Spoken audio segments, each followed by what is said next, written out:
One of the commonest kinds of damage to fishing rods is a broken tip ring, and normally it's the ceramic insert that gets cracked or breaks. These can't be replaced on their own, but luckily changing the whole guide is a relatively easy process. This is the top section of a carp rod, and the ceramic insert is completely missing in this one. To make it easier to work on the rod, I've got a cardboard box here that I've cut a couple of V-grooves in. This allows me to freely rotate it, and also it'll keep it off the table when I need to glue up later. Going back to that guide, there's a small section of whipping just behind it, and this is just to add some decoration to match the whipping on the other eyes, and also make a smooth transition from the rod blank to the metal sleeve on the guide.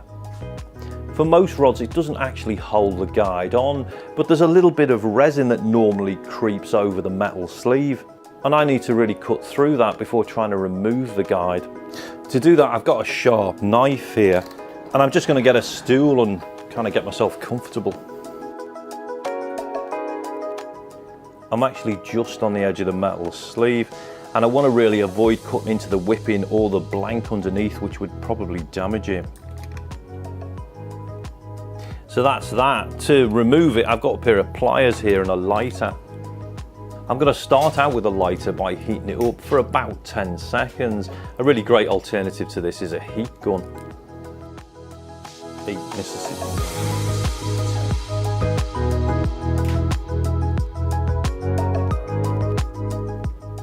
Yeah, that's not going anywhere. I'm going to give this another 5 seconds with the lighter. Generally, the glues that are used to hold these on in factories are designed to weaken before the resins in the actual rod, but you can really overcook these, and too much heat will eventually damage the rod tip underneath. But let's give it another go. 1 Mississippi, 2 Mississippi, 3 Mississippi, 4 Mississippi, 5 Mississippi.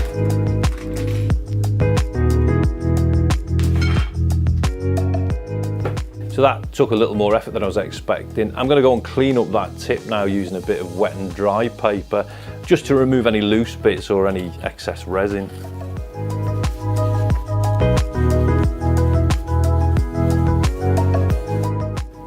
So there's a few different ways to get a replacement guide. Probably one of the easiest is to nip down the local tackle shop and have a route through what they've got on stock there.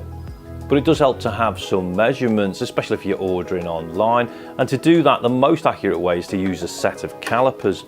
These are a cheap digital set that cost under £20, but they're pretty accurate. And if I put them on the tip just ahead of that whipping, I'm getting a measurement there of about 2.8 millimeters. Going back to the guide that I took off, if I give that a measure on the inside, I'm getting round about 3 millimeters, which is perfect. There needs to be a bit of space between the rod and the actual guide for the glue. But another way to measure it if you haven't got calipers is to use some drill bits. This is, I think, a 3.5 mil, which is obviously too big. 3 millimeter here, which is going to fit. Yeah, perfect. So there we go. I know it's 3 millimeter. For sizing the ring, in most cases, it's not the internal diameter of that missing ceramic ring that's needed, it's actually the external.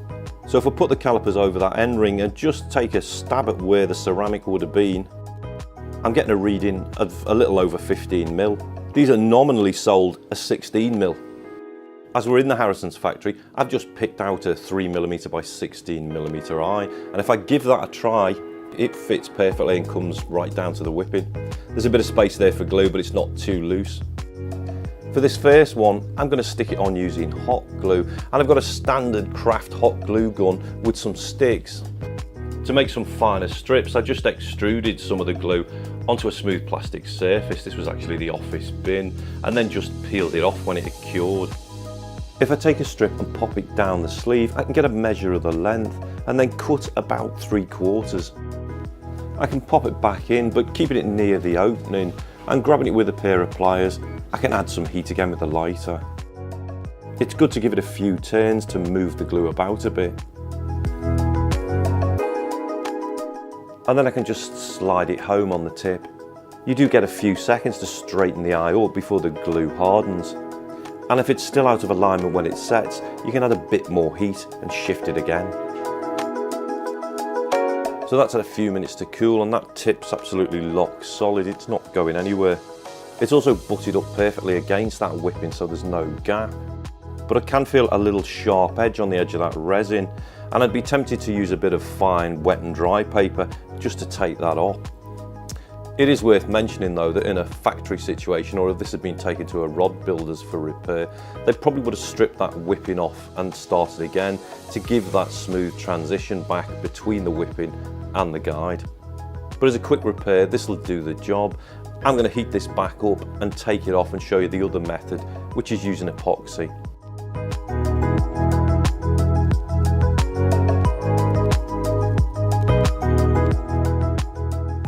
For the epoxy, I'm using the 5-minute variety. Araldite is another great alternative. I've got 2 equal sized blobs here that I can just mix together.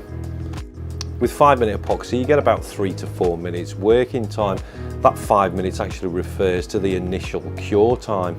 So I need to be quick, but not panicked. I'm going to poke a little down the sleeve and then smear some onto the tip. Then I can just push it home. For dealing with the excess, there are 2 schools of thought. It can just be left to harden up and after about 5 or 6 minutes, peeled off. Or with a glove, I can just wipe it onto the guide. 5-minute epoxy is not UV stabilised, so it will turn yellow in sunlight, and it's best to have that on the guide rather than on the whipping. It can also take 12 to 24 hours plus to reach its full working strength, and it may be worth leaving it overnight before heading back down to the lake. Thanks for watching. We'll be back soon with another rod building related video. Don't forget to subscribe to be notified of future videos.